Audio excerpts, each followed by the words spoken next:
नमस्कार दोस्तों, बायोलॉजी की इस महत्वपूर्ण प्रश्नों की श्रृंखला में आप सभी का एक बार फिर स्वागत है। आज मैं लेकर आया हूं इस महत्वपूर्ण श्रृंखला का पार्ट 11। तो आज हम पार्ट 11 के महत्वपूर्ण प्रश्नों को कवर करने वाले हैं। तो चलिए शुरुआत करते हैं। आप सभी पेन और कॉपी लेकर बैठ जाएं और महत्वपूर्ण कॉन्सेप्ट्स को अपने नोट्स में इन्वॉल्व करते चलें। तो आज के सेशन का पहला क्वेश्चन हम शुरू करने वाले हैं। चलिए पहला क्वेश्चन देखिएगा। न्यूरॉन इकाई है, न्यूरॉन इकाई है। हम सभी मिक्स क्वेश्चन को देख रहे हैं जो बायोलॉजी से हमेशा पूछे जाते हैं, जहां पहला क्वेश्चन यहां पर देखने को मिल रहा है कि न्यूरॉन किसकी इकाई माना जाता है। इस प्रश्न का जवाब आप सभी को आता होगा कि जो न्यूरॉन होता है वो हमारे अंदर तंत्रिका तंत्र की एक महत्वपूर्ण कार्यात्मक इकाई को कहा जाता है। तंत्रिका तंत्र की महत्वपूर्ण कार्यात्मक इकाई होती है न्यूरॉन। अब एक न्यूरॉन या फिर एक न्यूरॉन की सेल्स को हम लोग देखें तो एक नर्व सेल हमारे शरीर में सबसे लंबी कोशिका मानी जाती है। अगर क्वेश्चंस यहां से पूछा जाता है तो सबसे बड़ी कोशिका कहां पाई जाती है प्रिय विद्यार्थियों, तो सबसे बड़ी कोशिका शुतुरमुर्ग के अंडे की होती है, ऑस्ट्रिच एग। शुतुरमुर्ग के अंडे में सबसे बड़ी कोशिका पाई जाती है। अगर हम बात करें सबसे छोटी कोशिका की, स्मॉलेस्ट सेल, सबसे छोटी कोशिका, तो यह छोटी कोशिका एक बैक्टीरिया के अंदर पाई जाती है। इसका नाम है माइकोप्लाज्मा। माइकोप्लाज्मा नाम के बैक्टीरिया में सबसे छोटी कोशिका पाई जाती है। अगर पूछा जाता है लॉन्गेस्ट सेल यानी कि सबसे लंबी कोशिका, तो यह सबसे लंबी कोशिका हमारी तंत्रिका कोशिका को माना जाता है। तंत्रिका कोशिका, नर्व सेल, तंत्रिका कोशिका। तो तंत्रिका कोशिका प्रमुख सबसे लंबी कोशिका मानी जाती है और इसकी जो कार्यात्मक इकाई होती है फंक्शनल यूनिट, जिसे हम लोग न्यूरॉन के नाम से जानते हैं, न्यूरॉन के नाम से जानते हैं। तो हमारे अंदर न्यूरॉन का महत्वपूर्ण एक हिस्सा होता है। अगर हम प्रतिवर्ती क्रियाओं को देखें तो हमारे अंदर तंत्रिका कोशिका, एक तंत्रिका तंत्र होता है। यह तंत्रिका तंत्र कंट्रोल किसके द्वारा होता है, तो डियर स्टूडेंट स्पाइनल कार्ड यानी कि मेरुरज्जु के द्वारा। और यहां पर हो जाता है मस्तिष्क। मस्तिष्क यानी कि जितनी भी ऐच्छिक गतिविधियां होती है वॉलेंट्री एक्शन, वो हमारा ब्रेन कंट्रोल करता है। और जितनी भी इनवॉलेंट्री एक्शन होती है मेरुरज्जु के द्वारा भी कंट्रोल होती है। तंत्रिका तंत्र इन्हीं के कंट्रोल में रहकर काम करता है। इनसे मिलकर बना होता है रिफ्लेक्स एक्शन। और इस रिफ्लेक्स एक्शन को मार्शल हॉल के द्वारा खोजा गया था। मार्शल हॉल के द्वारा खोजा गया था। महत्वपूर्ण क्वेश्चन यहां से एग्जाम में पूछा जा सकता है। क्वेश्चन है हमारा न्यूरॉन किसकी इकाई है। सही जवाब हो जाएगा इसका तंत्रिका ऊतक की। तंत्रिका ऊतक की। हमारे शरीर के अंदर प्रमुख रूप से 4 प्रकार के ऊतक पाए जाते हैं। एनिमल टिश्यू का अगर डिस्कशन करें तो there are 4 type of animal tissue. यहां पर पहला टाइप हमारे पास होने वाला है एपिथेलियल यानी कि उपकला ऊतक। उपकला ऊतक से शरीर के बाहरी भाग जैसे हमारा त्वचा, शरीर के आंतरिक अंगों का निर्माण भी उपकला ऊतक से होगा। और हमारी त्वचा एक प्रकार का शल्की उपकला ऊतक माना जाता है। अगर हम संयोजी ऊतकों की बात करें तो हमारे अंदर पाए जाने वाले अलग अलग प्रकार के टिश्यूज में जैसे ब्लड हो गया, बोन, उसके बाद कार्टिलेज यानी अस्थि, उपास्थि, टेंडन, लिगामेंट, एडिपोज टिश्यू, वसी ऊतक, ये सभी प्रमुख भाग होते हैं संयोजी ऊतकों के। अगर हम पेशी ऊतकों की बात करें तो प्रिय विद्यार्थियों पेशी ऊतक 3 प्रकार के होते हैं। पेशी ऊतकों में 3 प्रकार के पेशी ऊतक माने जाते हैं। जैसे एक होती है रेखित पेशी, अरेखित पेशी, और एक होगी हृदयक पेशी यानी कि वॉलेंट्री, इनवॉलेंट्री, और एक कार्डियक मसल, जिन्हें हम लोग आगे के सेशन में कंप्लीटली डिस्कस करने वाले हैं। एपिथेलियल टिश्यू जहां जहां मैंने आपको बता दिया है शरीर के बाहरी और आंतरिक अंग बने होते हैं। और तंत्रिका ऊतक जो होगा हमारे अंदर सूचनाओं के समन्वय में भाग लेता है। यहां पर तंत्रिका तंत्र, मेरुरज्जु और मस्तिष्क इंपॉर्टेंट रोल है। तो इसका सही जवाब हो जाएगा ऑप्शन नंबर डी। तो आज के सेशन का क्वेश्चन नंबर 2 हम लोग डिस्कस करने वाले हैं। क्वेश्चन 2 पर हम मूव करेंगे। वयस्क मनुष्य के प्रति मिनट हृदय की धड़कन की दर सामान्यतः कितनी परास होती है। बड़ा ही अच्छा क्वेश्चन हमारे बीच में है कि अगर हम वयस्क मनुष्य में प्रति मिनट हृदय की धड़कन को मेजर करें तो यह क्या होगा। सिंपल क्वेश्चन आया है डियर स्टूडेंट, बट आप जब ऑप्शन इसके देखेंगे तो यहां हमारे पास में 72 इसका ऑप्शन नहीं मिलने वाला है। पहला ऑप्शन यहां पर देके रखा है 52 59 यानी 50 से 59 के बीच।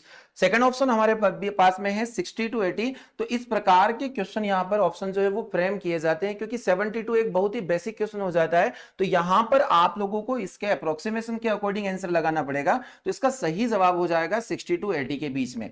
यानी एक स्वस्थ मनुष्य के अंदर 72 टाइम बीट करता है हमारा हार्ट इन अ मिनट, यानी कि 1 मिनट में जो धड़कन होगी वो 72 टाइम होगी। तो प्रिय विद्यार्थियों में बताना चाहूंगा कि अगर हम लोग यह वयस्क की बात करें तो इसका सही जो आंसर होगा वो 72 होगा या 60 टू 82 के बीच में। बट एक नवजात शिशु की बात करें तो नवजात शिशु में 130 टू 140 अप्रोक्सीमेशन के अकॉर्डिंग आ सकता है कि इतना हार्ट बीट होता है इन अ मिनट, या इससे थोड़ा बहुत ऊपर या नीचे हो सकता है। तो 130 टू 140 के अकॉर्डिंग। आगे हम लोग बात करेंगे कि हमारे अंदर जो एक उपकरण होता है जिसका नाम होता है प्रिय विद्यार्थियों स्टेथोस्कोप।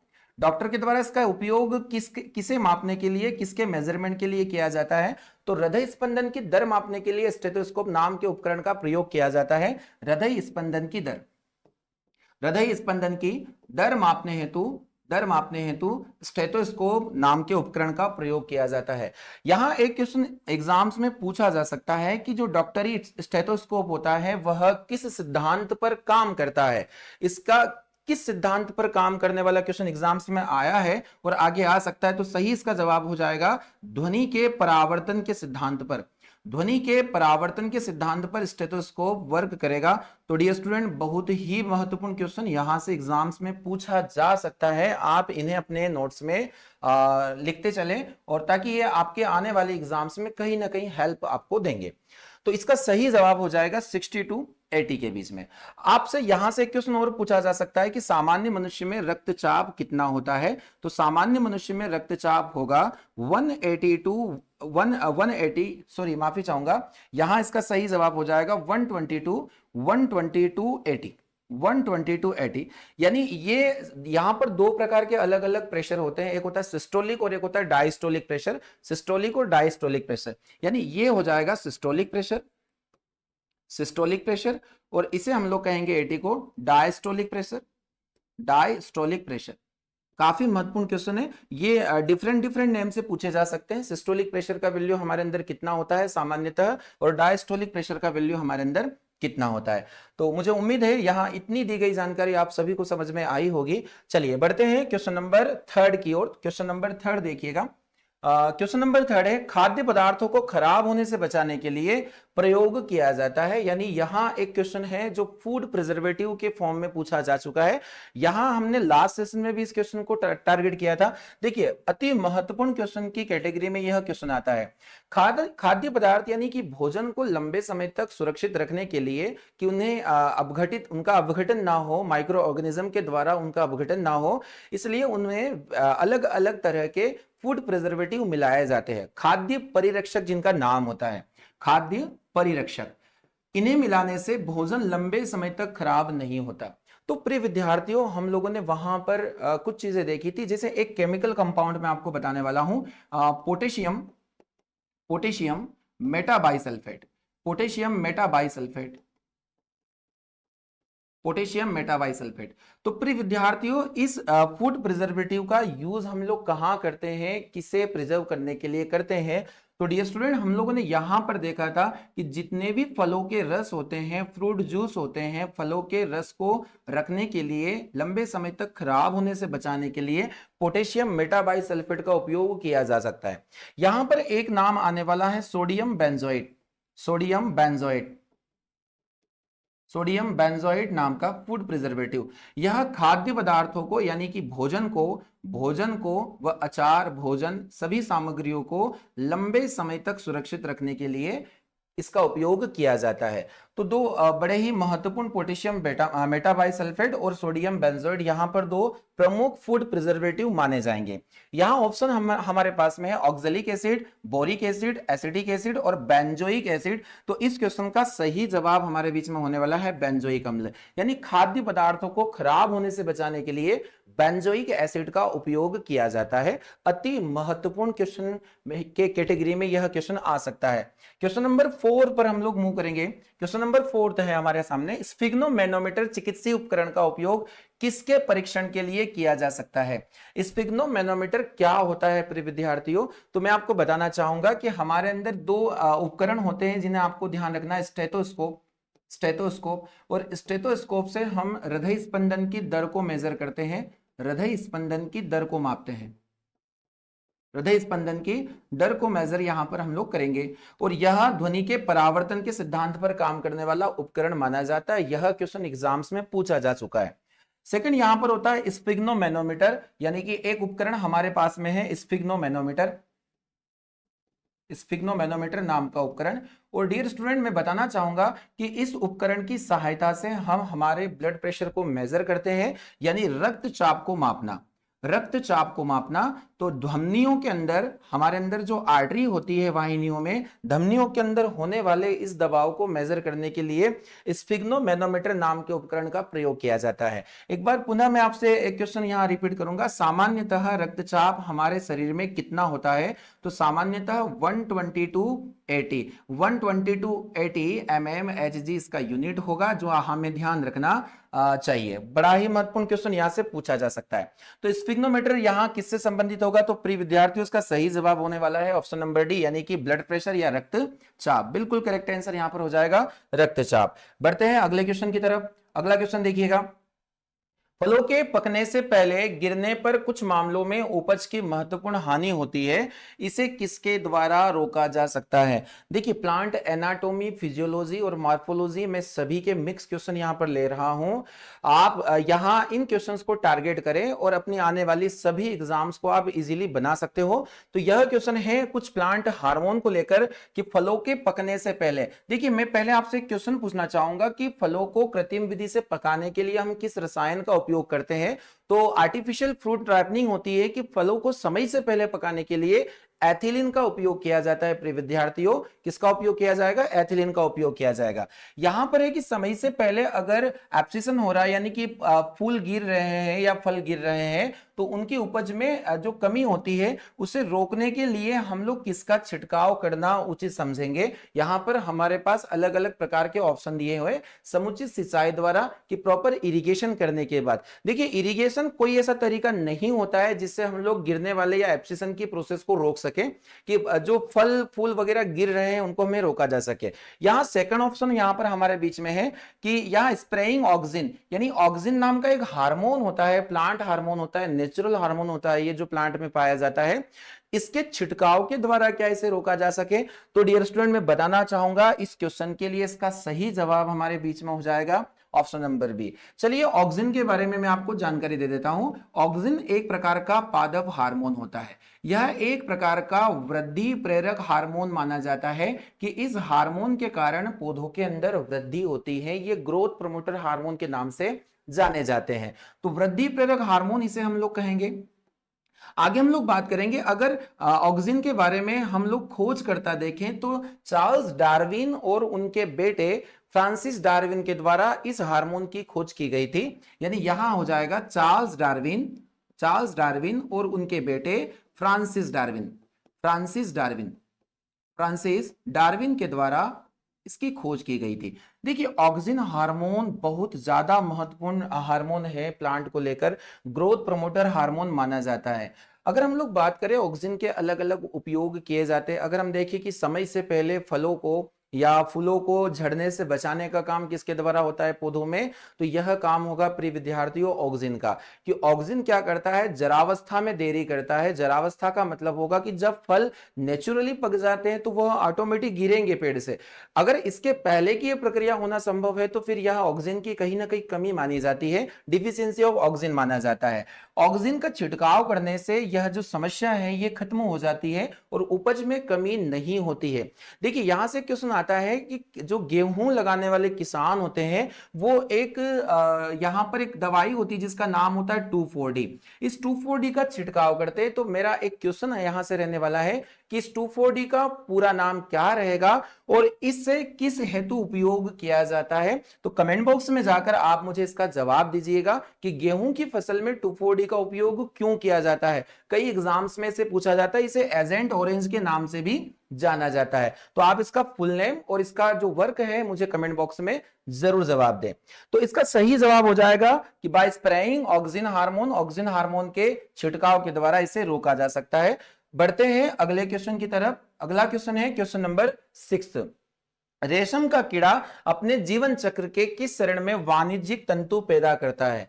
देखिए, रेशम का कीड़ा, आप सभी को भली भांति यह जानकारी होगी कि जो रेशम होता है वह एक प्रकार के कीट से प्राप्त होता है। रेशम की प्राप्ति कीट से होती है। अगर हम लोग देखें यहाँ एक ब्रांच को, तो सेरीकल्चर एक ब्रांच होता है और इस सेरीकल्चर में हम रेशम कीट का पालन करते हैं। किसका पालन करते हैं प्रिय विद्यार्थियों? रेशम कीट का पालन यहाँ पर किया जाता है।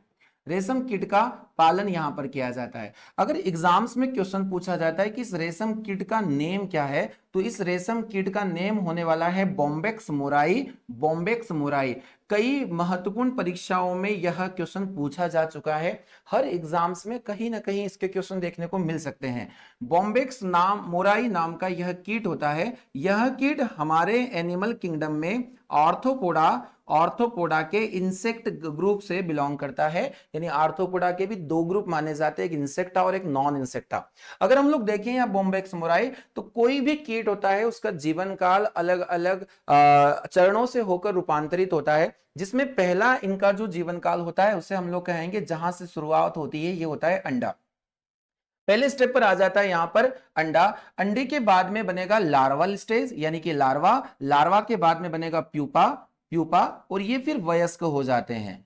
वयस्क हो जाते हैं। देखिए चार चरण जो मैं आपसे डिस्कस करने वाला हूं, जैसे मेंढक के अंदर भी रूपांतरण मेटामॉर्फोसिस की एक प्रोसेस होती है, जो मेंढक के अंदर थायरॉक्सिन हार्मोन के कारण होती है कि अलग अलग चरणों के थ्रू मेंढक आगे उसके जीवन काल को बढ़ाता है। ठीक उसी प्रकार सभी कीटों में यह स्टेज आती है।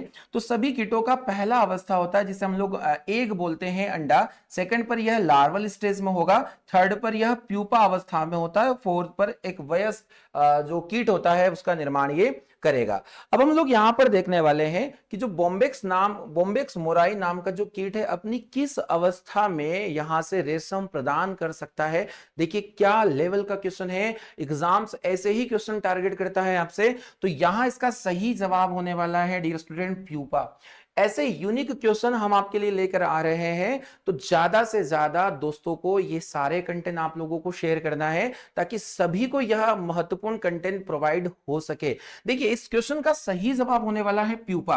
प्यूपा यानी कि जो कीट होता है अपनी थर्ड स्टेज में जो प्यूपा अवस्था होती है, इसी के अंदर छोटे छोटे जो रेशम के फाइबर होते हैं यानी कि वाणिज्यिक तंतु, इन्हें ये प्रोवाइड करता है और इसी का उपयोग हम रेशम के निर्माण में करते हैं। इसलिए इसे सिल्क वॉर्म के नाम से भी जाना जाता है।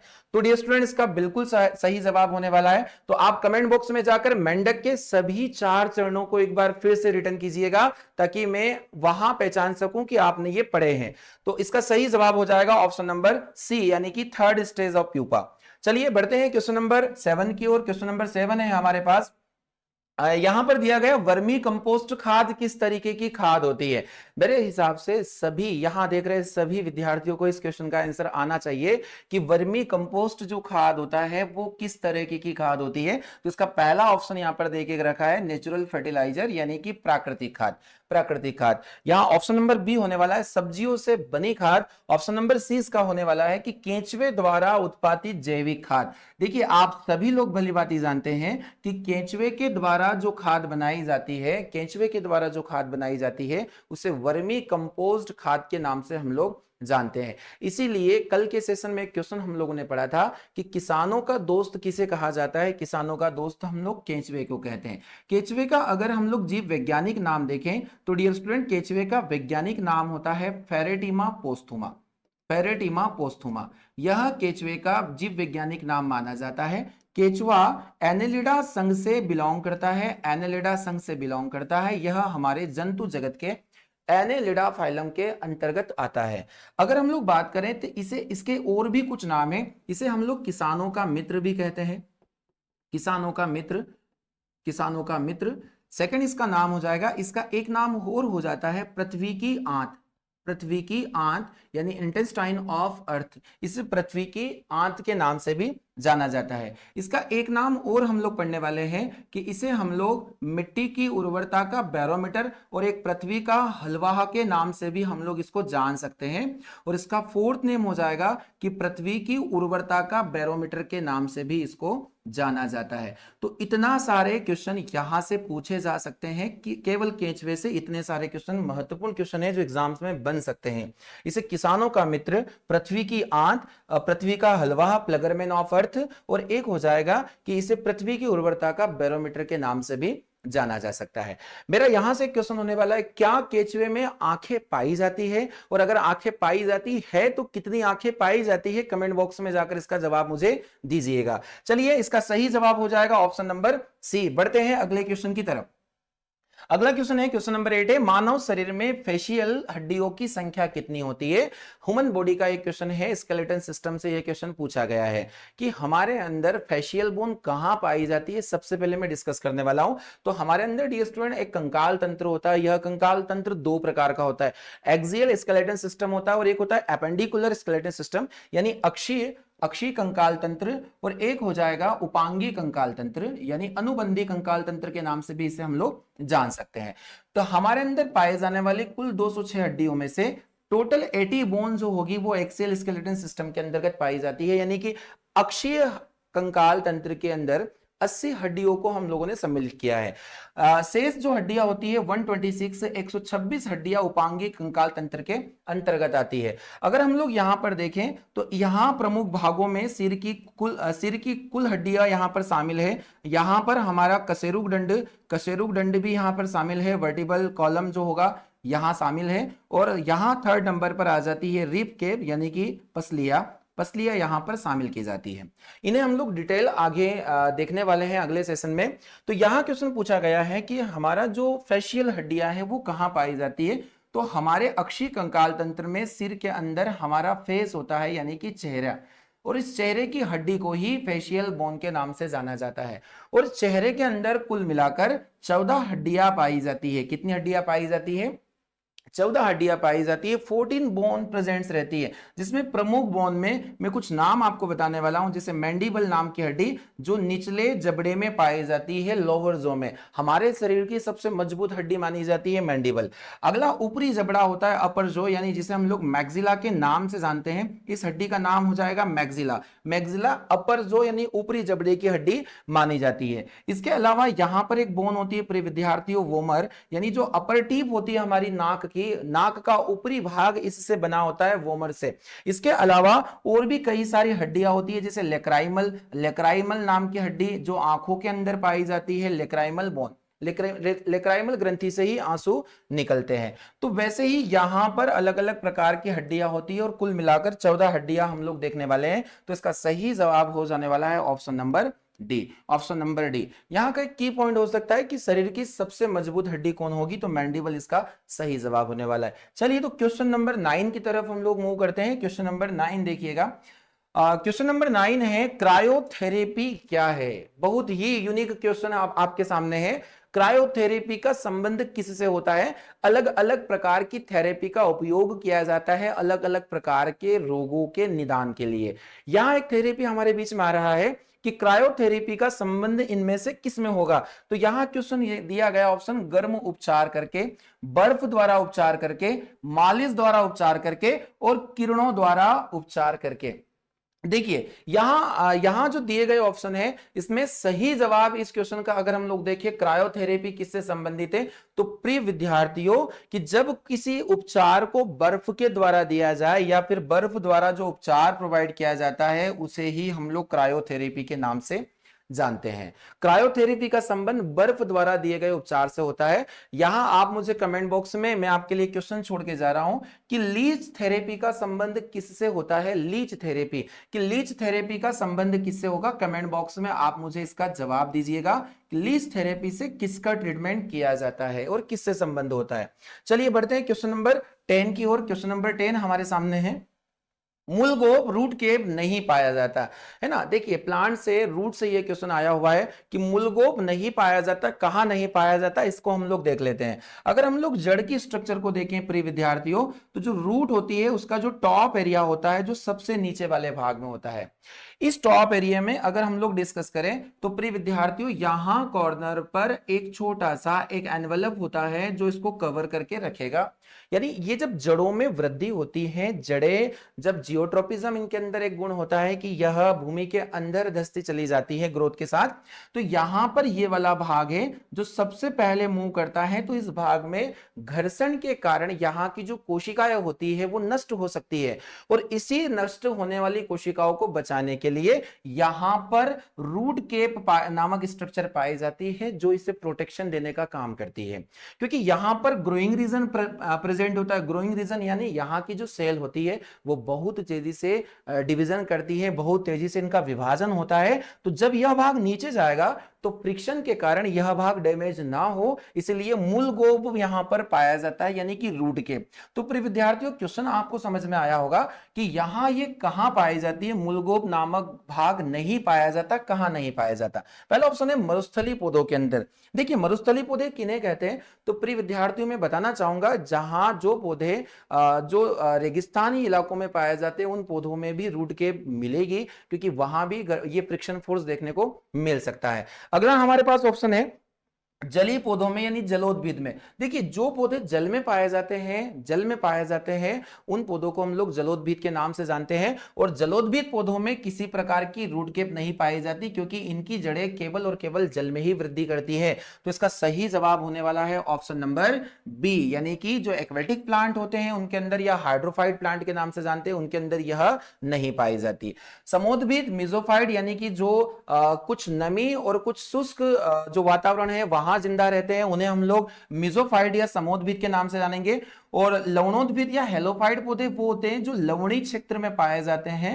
लवणीय क्षेत्रों में पाए जाने वाले पौधों को हेलोफाइट के नाम से जाना जाता है। सही जवाब हो जाएगा इसका जलीय पौधे। तो क्वेश्चन नंबर 11 की तरफ हम लोग मूव करेंगे। क्वेश्चन नंबर 11 देखिएगा, निम्नलिखित में से कौन सा लार का लाभ नहीं है? हमारे शरीर के अंदर बकल कैविटी में निकलने वाली जो सलाइवा है उसका क्या लाभ नहीं हो सकता है, यह क्वेश्चन पूछा गया है। इसका पहला आंसर होने वाला है यह निगलने में मदद करती है। देखिए इसका सही जवाब रहेगा ये, क्योंकि निगलने में मदद कर सकती है, लार के द्वारा भोजन को निगलना आसानी होती है। यह शरीर में आरबीसी की संख्या में वृद्धि करती है। आप लोग देख पा रहे होंगे कि लार का प्रमुख काम आरबीसी की संख्या में वृद्धि करना नहीं होता है। यह पूरा हटकर एक ऑप्शन यहां पर दिया गया है, इसलिए इस ऑप्शन को हम लोग अलग रख लेते हैं।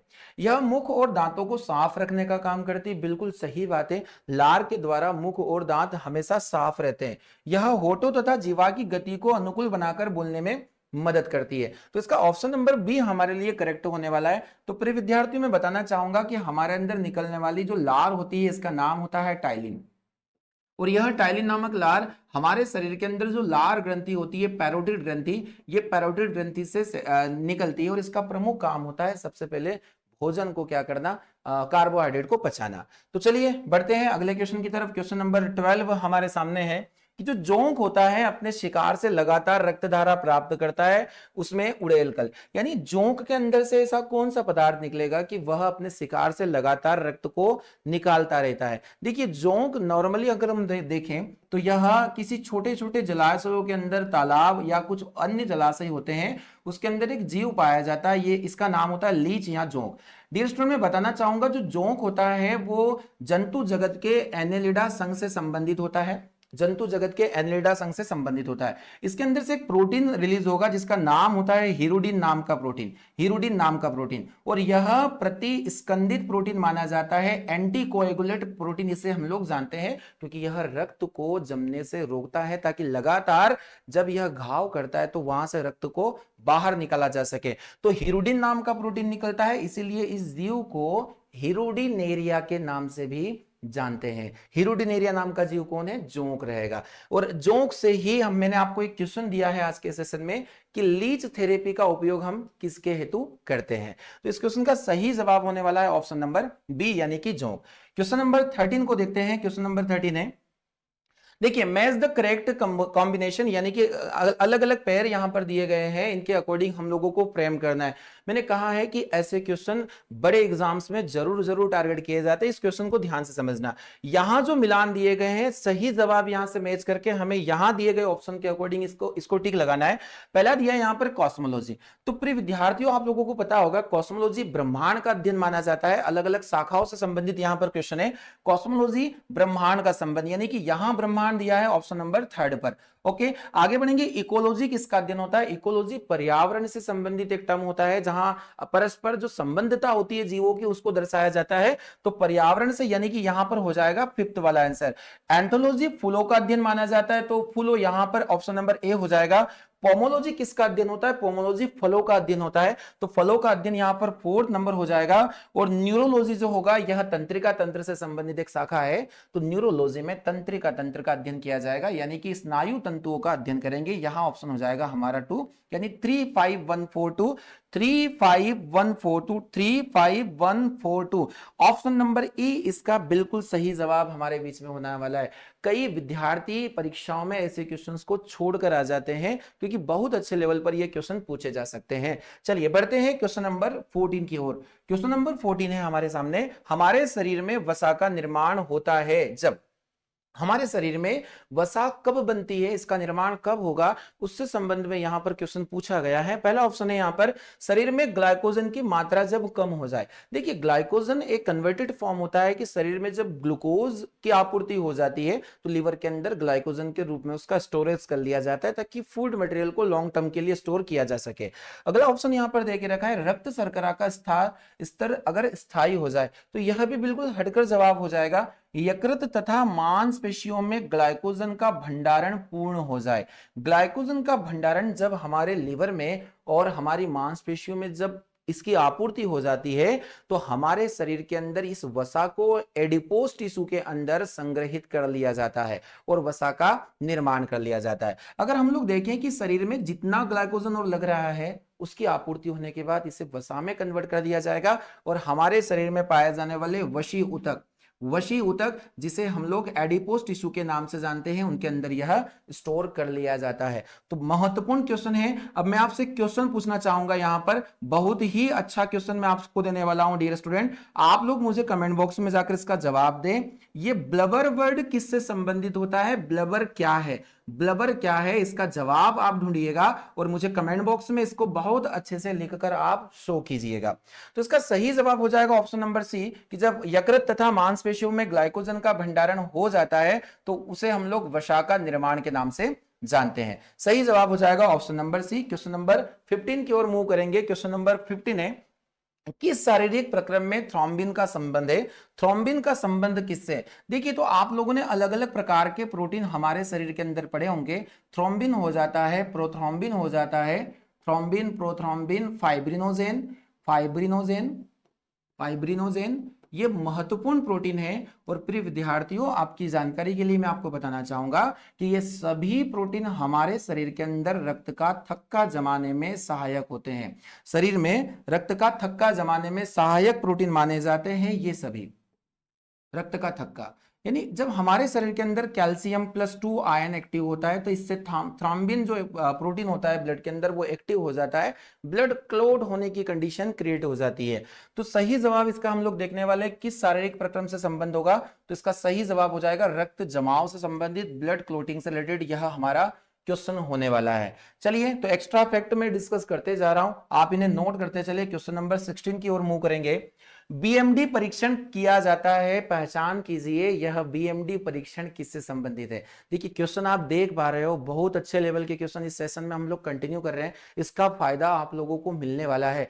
तो बीएमडी जांच क्या होती है प्रिय विद्यार्थियों? बीएमडी जांच हमारे शरीर के अंदर संबंध किसका होता है? देखिए, इसका जो पूरा नाम होता है, इसे हम लोग बोन मैरो टेस्ट के नाम से जानते हैं। देखिए, इसका फुल फॉर्म अगर एग्जाम्स में पूछा जाता है तो बोन मैरो टेस्ट के नाम से इस टेस्ट को जाना जाता है, बीएमडी टेस्ट। अब बोन मैरो टेस्ट है तो हमारे शरीर के अंदर हड्डियों में किसी प्रकार का जब कोई बीमारियां हो जाती है, तो उन बीमारियों को, जैसे ऑस्टियोपोरोसिस, ऑस्टियोमलेशिया, रिकेट्स आदि को डिटेक्ट करने के लिए, या हड्डियों में कैल्शियम के अमाउंट को देखने के लिए हम लोग बीएमडी जांच करवाते हैं, जिसका नाम होता है बोन मैरो टेस्ट। तो आपको इसका सही जवाब मिल गया होगा। इसका सही जवाब होने वाला है ऑस्टियोपोरोसिस। यह हड्डियों से संबंधित बीमारी होती है जिसे अस्थि सुषिरता भी कहते हैं, और यह कैल्शियम की कमी से होती है, जिसमें हड्डियों में छिद्र की कंडीशन पैदा हो जाती है। चलिए, तो बढ़ते हैं अगले क्वेश्चन की तरफ। क्वेश्चन नंबर 17 है हमारे बीच में। क्वेश्चन नंबर 17 है, निम्नलिखित रसायनों में किसका फल पक्कन हेतु उपयोग किया जाता है? यानी फ्रूट राइपनिंग करवाएंगे, तो ऐसा कौन सा यहां पर ऑप्शन है जिससे फ्रूट राइपनिंग करवाई जा सकती है? बड़ा ही फेमस क्वेश्चन है कि आर्टिफिशियल फ्रूट राइपनिंग के लिए कौन इंपॉर्टेंट होता है? तो पौधों में अलग अलग प्रकार के नेचुरल हार्मोन पाए जाते हैं, तो फलों के पकने की स्थिति में यह हार्मोन रिलीज होता है। तो प्रिय विद्यार्थी, मैं बताना चाहूंगा, एक हार्मोन होता है जिसे हम लोग ग्रोथ रेगुलेटर हार्मोन के नाम से जानते हैं। ग्रोथ रेगुलेटर, यानी यह वृद्धि नियामक हार्मोन होता है, वृद्धि नियामक हार्मोन होता है, जिससे ग्रोथ अगर कम है तो वो बढ़ाएगा और अगर बढ़ी हुई है तो उसको घटा सकता है।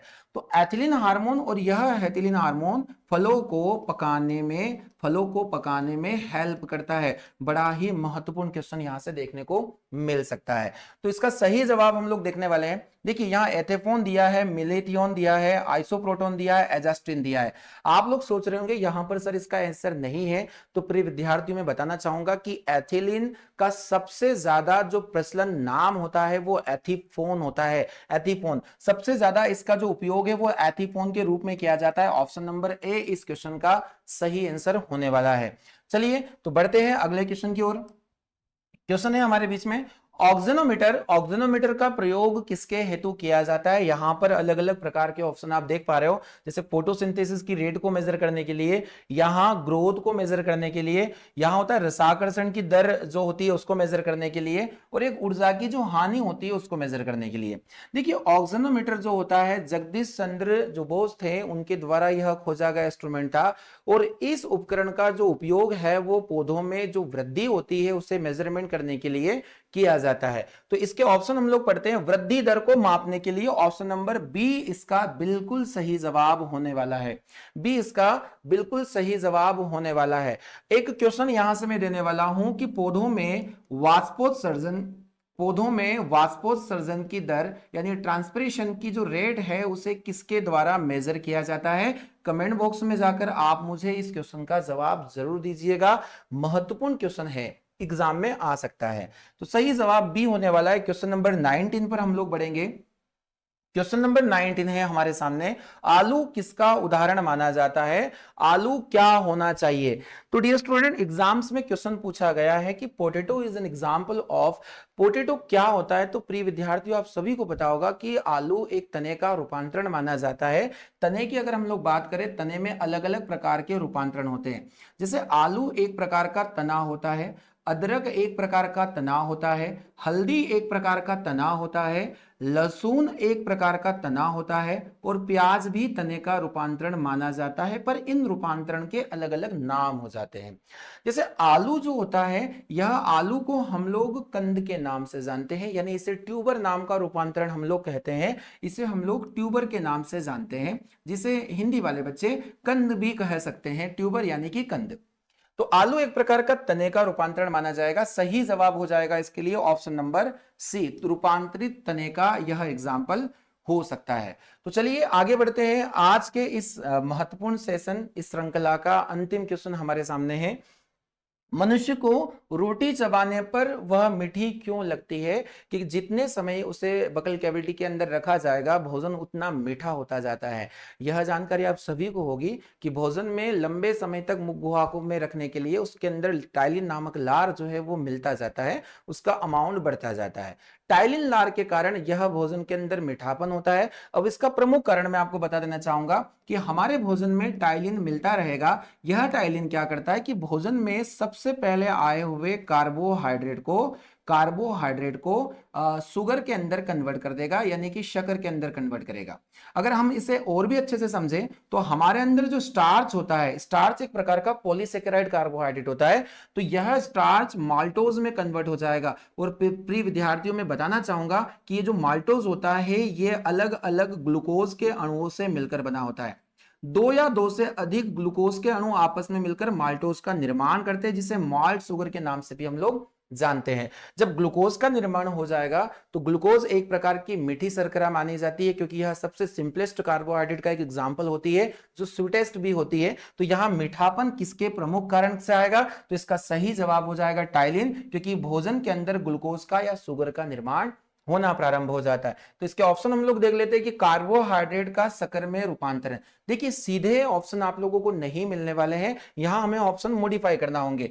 वसा शक्कर में बदल जाती है, प्रोटीन शक्कर में बदल जाती है, इनमें से कोई नहीं। ऑप्शन नंबर ए देखिएगा ध्यान से, कार्बोहाइड्रेट शक्कर में रूपांतरित हो जाता है, यानी जो कार्बोहाइड्रेट है गेट कन्वर्ट इनटू शुगर, और यहां पर ग्लूकोज का निर्माण हो जाता है। तो प्रिय विद्यार्थियों, ये श्रृंखला आप लोगों के लिए बहुत ही महत्वपूर्ण है। आप सभी का प्यार इस श्रृंखला को मिलता रहे। ज्यादा से ज्यादा दोस्तों के साथ आप इस श्रृंखला को शेयर करें ताकि आने वाली सभी एग्जाम आप लोग यहां से टारगेट कर पाए, क्योंकि क्वेश्चन यहां से ही बनेंगे। हम फिर बोल रहे हैं, और इस श्रृंखला के 2020 सीरीज का यह हमने 11वां पार्ट देखा है। जितने भी क्वेश्चन हम करवा रहे हैं, मुझे उम्मीद है आपको अच्छे से समझ में आ रहे होंगे। किसी प्रकार की समस्या अगर हो तो कमेंट बॉक्स में जाकर आप हमें जरूर लिखें ताकि हम उसका निदान ढूंढ पाए। तो आज के सेशन में इतना ही। जय हिंद, जय भारत।